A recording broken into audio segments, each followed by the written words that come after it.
Sobre cuestiones laborales, recién escuchábamos a Hugo Barreto. Bueno, ayer las cámaras empresariales plantearon a las autoridades su visión, algunas inquietudes sobre los nuevos lineamientos salariales que presentó el Poder Ejecutivo, como la homogeneidad de los lineamientos. Entienden que puede haber empresas, como conversábamos recién, de menor tamaño, que no puedan asumir los costos justamente de estos ajustes salariales. Vamos a conversarlo, como les decíamos, con Diego O'Neill, presidente de la Confederación de Cámaras Empresariales de Uruguay. Bienvenido, muchísimas gracias por estar aquí de nuevo. Bienvenido. Bien, vamos a la reunión de ayer y a la presentación de estos lineamientos. ¿Ustedes tienen reparos en general o hay cuestiones con las que comparten con el Ejecutivo? No, a ver, las dos cosas, pero digamos, lo primero que tú mencionabas, nosotros entendemos el sector empresarial en su conjunto, la necesidad de modernizar la negociación colectiva y fundamentalmente en tanto trata igual a los que son diferentes. Es decir, las soluciones son homogéneas, son generales y nos parece fundamental caminar a un modelo de negociación colectiva que reconozca las heterogeneidades entre sectores, entre empresas en función de su tamaño, su ubicación, su acceso a los mercados, en fin, una cantidad de cosas. Esto es algo que hemos planteado en muchas oportunidades, también en esta.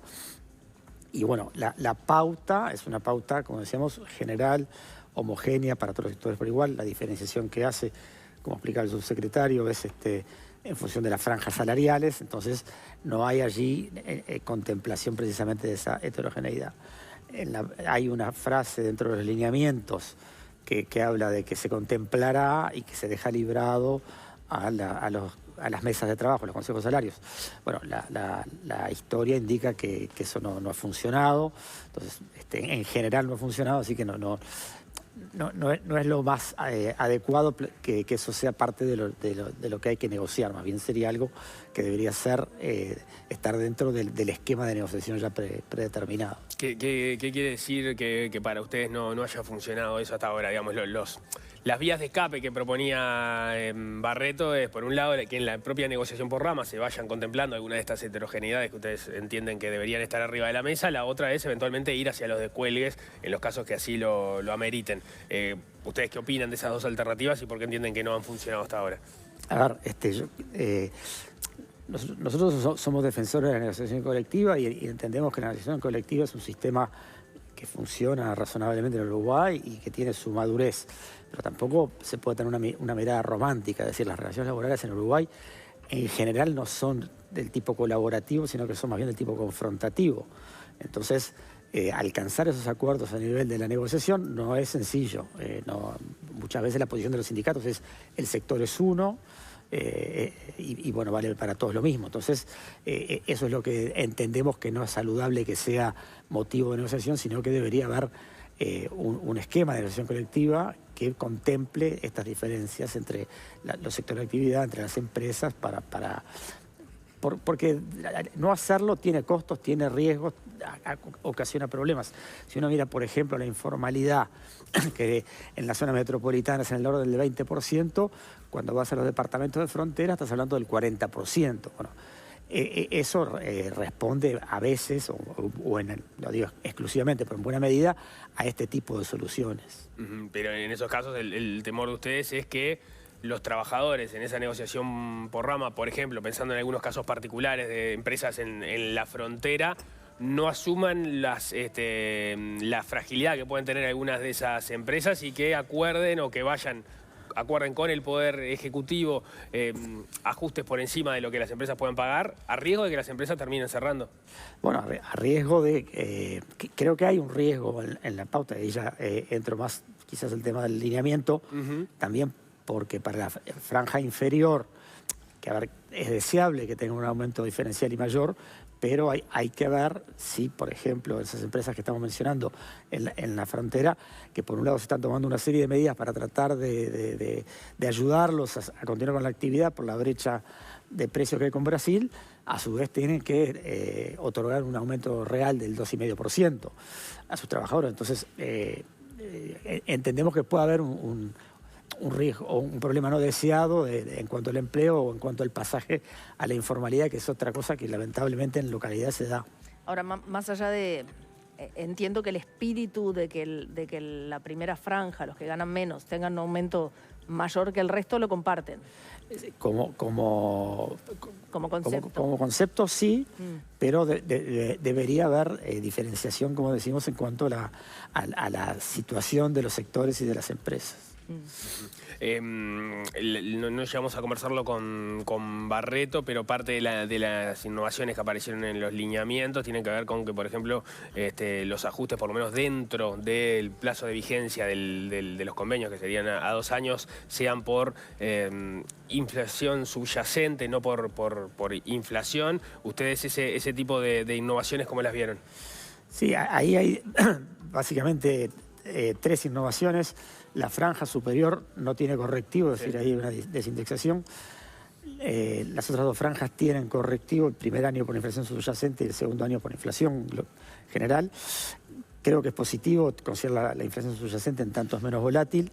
La otra novedad es que hay una franja de tolerancia, es decir, para la franja del medio, que el aumento de salario real es de 1 con algo, hay una tolerancia de un 1%, es decir, el correctivo prácticamente que lo que asegura es que no haya pérdida de salario, pero no asegura el crecimiento. Para la franja inferior es solo un 0,5 la tolerancia, mientras el aumento de salario real es el 2,5, así que ahí también se garantiza casi todo el aumento de salario real. Pero esas son algunas novedades que creo son primeros pasos o tímidos pasos en el sentido de la desindexación, que es algo que también se necesita. Ahí se queda de manifiesto esto que dice de que las negociaciones son de tono confrontativo en relación a que esto que ustedes ven como tímidos pasos positivos son parte de las críticas que hace el PIT-CNT a los lineamientos, ¿no? Correcto, sí. No hay mayores novedades ahí en que haya diferencia de criterios sobre eso. Ayer tenemos oportunidad de conversar con el ministro de Economía y hay una cosa que todos tenemos que ir cambiando el chip, digamos. Un país con baja inflación tiene que funcionar diferente en una cantidad de aspectos. No solo es desindexación salarial, hay otra cantidad de cosas que hay que desindexar y que hay que desarmar de coberturas propias de un país que vivió muchos años con niveles de inflación altos. Algo que ayer hablábamos con el representante del PIT-CNT, Sergio Somarúa, es acerca de la inclusión en estos lineamientos de 2 temas que normalmente no estaban incluidos, que son los cuidados y la salud mental. ¿Eso ustedes cómo lo reciben y cómo piensan que se puede aplicar? Bueno, el tema de la salud mental es un tema que viene ganando espacio, eso es una realidad, así como hace muchos años, no sé, digamos, 30 años, digamos, comenzó a ganar espacio el tema de la seguridad del trabajo, que hasta entonces era un tema quizás más marginal. Ya hace algunos años que ha venido tomando importancia el tema de la salud mental, que además creo que es un tema que en nuestro país preocupa y mucho, porque es un tema donde tenemos índice de suicidio por encima de los promedios de la región y demás, ¿no? Entonces, son cosas que se vienen incorporando. Seguridad, salud en el trabajo, dentro de la salud del trabajo, salud mental, son cosas que se vienen incorporando.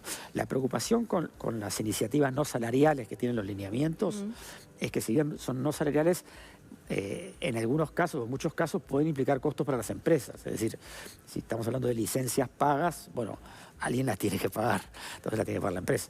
Sistema de cuidados, nosotros entendemos que eso es un tema que está más dentro de la protección social.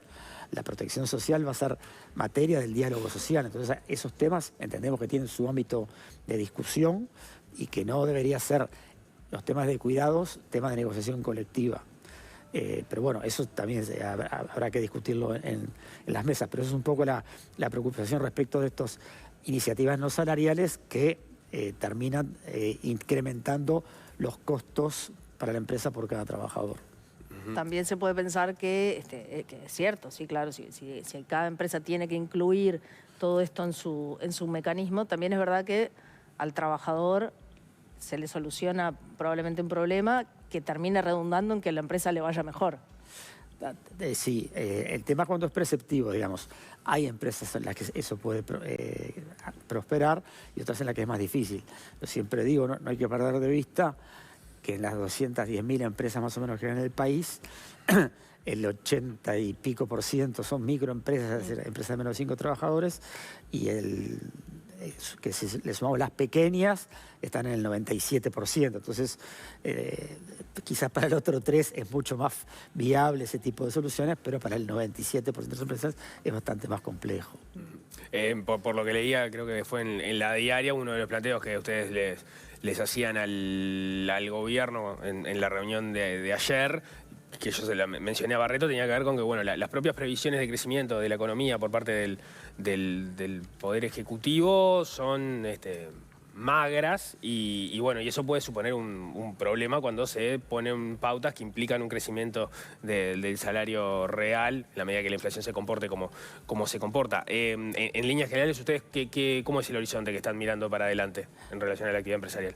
Bueno, sí, digamos, nosotros estamos muy comprometidos con aumentar el crecimiento, creemos que es una prioridad absoluta que el gobierno la ha planteado y que la compartimos, pero eso no está asegurado, ¿verdad?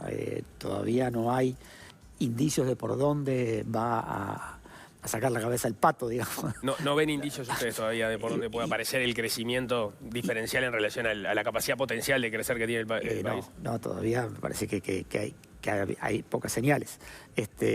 Y que es un partido que está por jugarse. Entonces sí, lo que decía antes, hay un potencial riesgo, sobre todo en el aumento que se plantea para la franja 1, en generar dificultades de empleo. Esto ya pasó en el país en el quinquenio 2015-2019, que hubo una destrucción de aproximadamente 60.000 puestos de trabajo. Bueno, no lo estamos augurando, ojalá no sea así, pero creo que ahí hay un riesgo que está planteado con los lineamientos que se presentaron. Ahora, si se disparara la inflación y pasara esta catástrofe que nadie quiere, también decía recién Barreto que todo es renegociable dentro del Consejo Superior Tripartito. Sí, bueno, eso dependerá más del Poder Ejecutivo, que es el claro, que fija pero los lineamientos. está como previsto, por lo menos ellos lo tienen en la cabeza. Bueno, no están tan seguros. No estoy tan seguro. Digo, creo que no, que para este periodo los lineamientos son esos. Y bueno, si es una pandemia, no sé, Claro.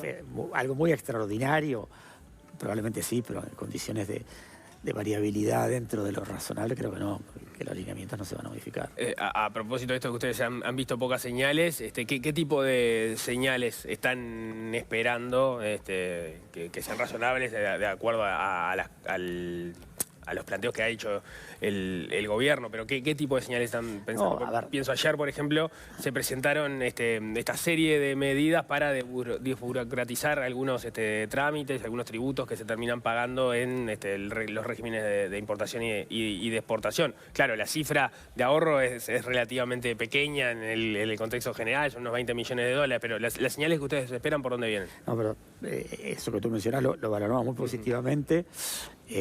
Hay una serie de medidas que ayer presentó el Ministerio de Economía, el ministro decía de desempapelamiento, que creo que es una expresión bien gráfica, que se entiende bien.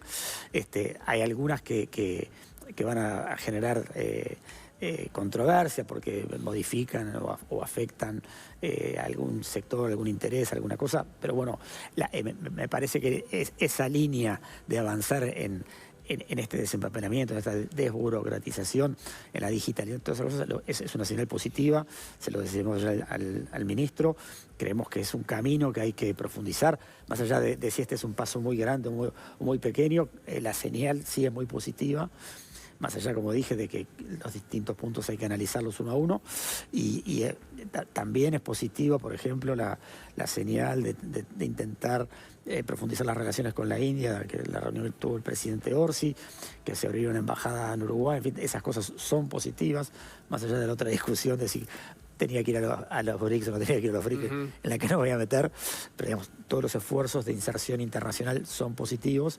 Digo, hay todavía mucho pendiente en mejorar la competitividad, en el clima de negocios, en el clima de inversión, donde también ahora ustedes hablaban del conflicto de la pesca, eso creo que tiene una gravedad que trasciende obviamente al sector propiamente pesquero y que afecta el clima de inversión. En fin. ¿En qué sentido? Y bueno, en el sentido ahí me permito discrepar con el subsecretario. Yo no puedo dar una discusión técnica con él, que es profesor de Derecho Laboral, pero desde el punto de vista político, así, cuando se firma un convenio colectivo, esas son las condiciones salariales y de trabajo para la vigencia del convenio.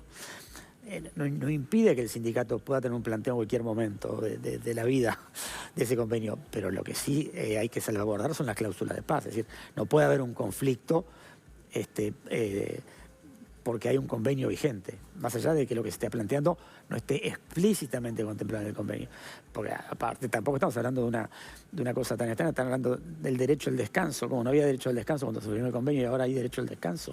O sea, no tiene sentido decir, no, como este planteo no es algo que esté específicamente regulado en este convenio, se puede, bueno, más allá de lo técnico, creo que desde el punto de vista de las relaciones laborales es una violación del convenio colectivo. Pero no, ahí tengo una duda. ¿Sí?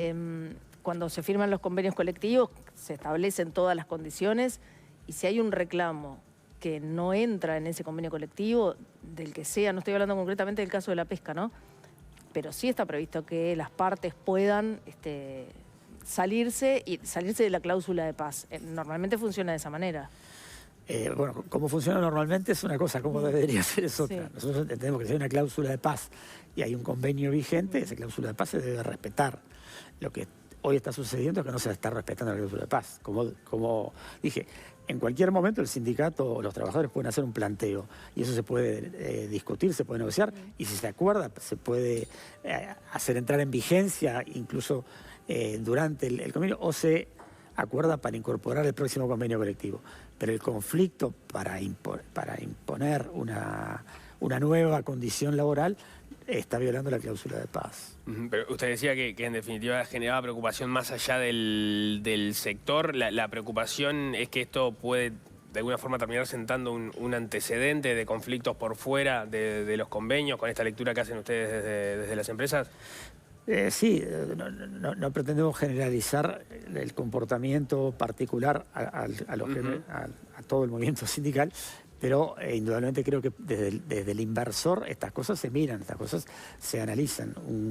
Un sector paralizado en plena zafra durante 40 días sin perspectivas de solución, por lo que hemos escuchado, indudablemente que afecta más allá de lo que pasa en el sector. ¿Tienen algún caso concreto que sepan de alguna inversión que haya esperado por lo menos para llegar? Sí, tenemos. Sí. No para dar datos y nombres, pero sí tenemos, sí. ¿Todo por este último conflicto? Por este último conflicto alguna y por algunas otras cosas que también han sucedido en algún otro sector también. ¿En qué sector? ¿En qué sector? En algún sector de la industria, fundamentalmente. ¿Industria láctea? Sí. Ahí ustedes, ¿dónde tienen las mayores preocupaciones por sector? A ver, no entendí la pregunta. Claro, a nivel de actividad, ¿dónde están las preocupaciones mayores? Ustedes sobre, bueno, ¿cuáles son los sectores más complicados?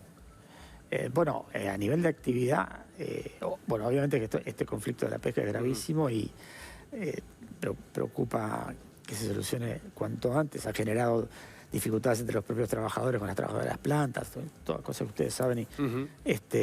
Después, la otra preocupación que también está vinculada a los lineamientos es que en alguna medida pensamos que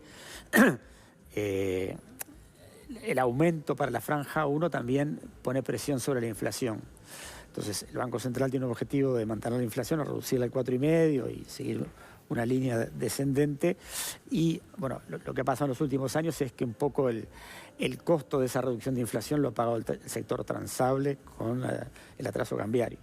Bueno, preocupa que esto pueda reforzar esa línea, es decir, ustedes habrán visto hace algunos días la Federación Rural, que es un comunicado, la Asociación Rural también ha estado planteando la necesidad de reducir la tasa de interés del Banco Central. Entonces, el sector productivo está en un escenario complejo por el tipo de cambio, que también tiene componentes globales, no únicamente de política monetaria, pero este lineamiento que en alguna medida puede poner un poco de presión sobre la inflación, preocupa también en ese sentido de que el sector productivo siga en una situación de baja competitividad por el tipo de cambio. Diego O'Neill, muchísimas gracias por haber venido. Seguiremos atentos a la negociación colectiva. Gracias a ustedes, un gusto. Muchas gracias.